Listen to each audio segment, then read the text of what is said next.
Hey folks, what's going on? It is now Wednesday, making sure the 7th of March, and I want to share that more of some music I received recently. This one is from someone who I don't know. They said don't say my name. They asked me to send them an email letting them know that I got the record, but I can't make out the, oh, I think I can.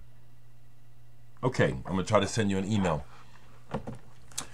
But a few days ago, I received this in the mail along with a package from Chris Cole. This person just said thank you for turning them on to music. This is an album by a German band, Neuschwanstein. Battlements came out in 1978, I believe. Very, very much influenced by Genesis, Peter Gabriel era Genesis. This has been on my want list for a long time for that reason. I have a burn of it. You might be able to quickly find it. You might not. But this is an original copy too. These aren't super expensive, but it's like I've never seen one that I can remember in Nebraska. So it really is wonderful to receive this album. They sound really English. It's a German band, but they really studied the English progressive rock thing well. They sound like Marillion to me more than Genesis, but I like this album and have for a while. It's not great, it's good. In other words, there are aspects of it where you can tell that they're copying something that they like as opposed to it being really totally original. But overall, it's really rather good, and I was blown away to receive it. I can make out the email, so after this, I will send you a thank you very much for this, Neuschwanstein. I won't show them all because Chris Cole, who lives in the Chicago area, truly is a Obi-Wan Kenobi of music, especially obscure music, and he's real good. I consider myself good. He's real good at finding quality music for nothing or for really cheap. And that's how he is able to send me. He'll send me every year at least one package, sometimes twice. I'm not worthy. Yes, I am. Thank you, Chris. Thank you so much. I'll show you some of what he's sent me that I've listened to. I've touched on everything, but I haven't deeply gotten into everything. He sent me a Jeremy Steig album. I think this is Jeremy Steig's third or fourth solo album. 1971, Energy, Flautist. What a band. Now, the band on here actually impresses me more than Jeremy Steig's playing, honestly. He's got Jan Hammer. He's got Eddie Gomez on bass. Gene Perla also on bass. And Don Elias on drums. Really solid, really solid. Some of the tunes that he wrote here I'm not impressed with, but the ensemble playing is real good on here. Jeremy Steig. I think Chris sent this to me because he knows I'm really open-minded and interested in things. This is a reissue of a Greek magazine. It's a thing called The Magazine out of Greece.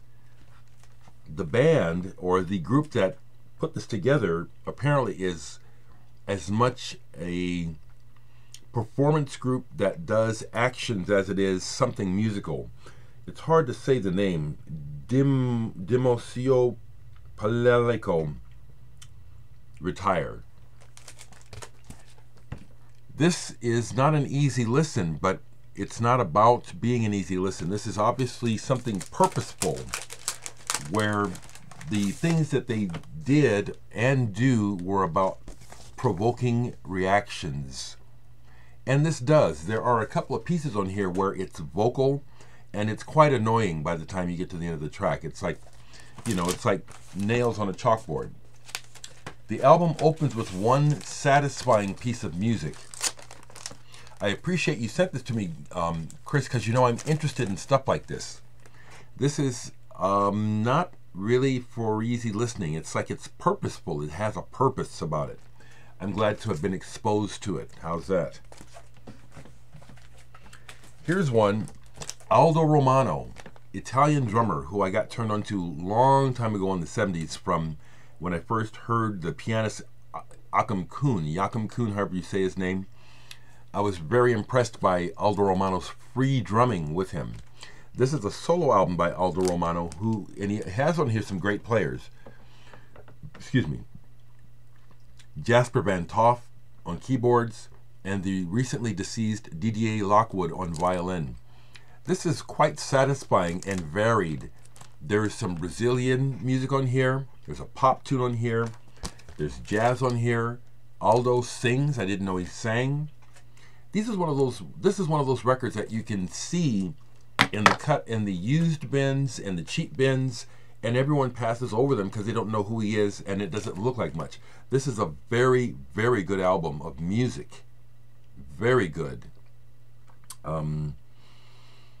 It's one of the things that's always stimulated me about record collecting, which is, the glittering prize. We are so easily manipulated, and people will be manipulated into going after the glittering prize. The record that everybody wants in their collection, the latest hype, whether or not it's any good, where all the time there is tons of quality music, tons of music that if you just heard it, you would be stunned at how good it is. This is a good example of it. Aldo Romano, Night Diary. Thanks for sending that to me, Chris. Thank you very much. Let me see if I got one more. Yeah, I'll do one more, then I'll do more later. He sent me a reissue of a Lucio Battisti album. Lucio Battisti apparently is or was one of the most popular singers in Italy. He started the label Numero Uno. I have 3 other albums by him. I don't speak Italian, so I don't know what he's singing about. I honestly really don't care. It's the whole picture.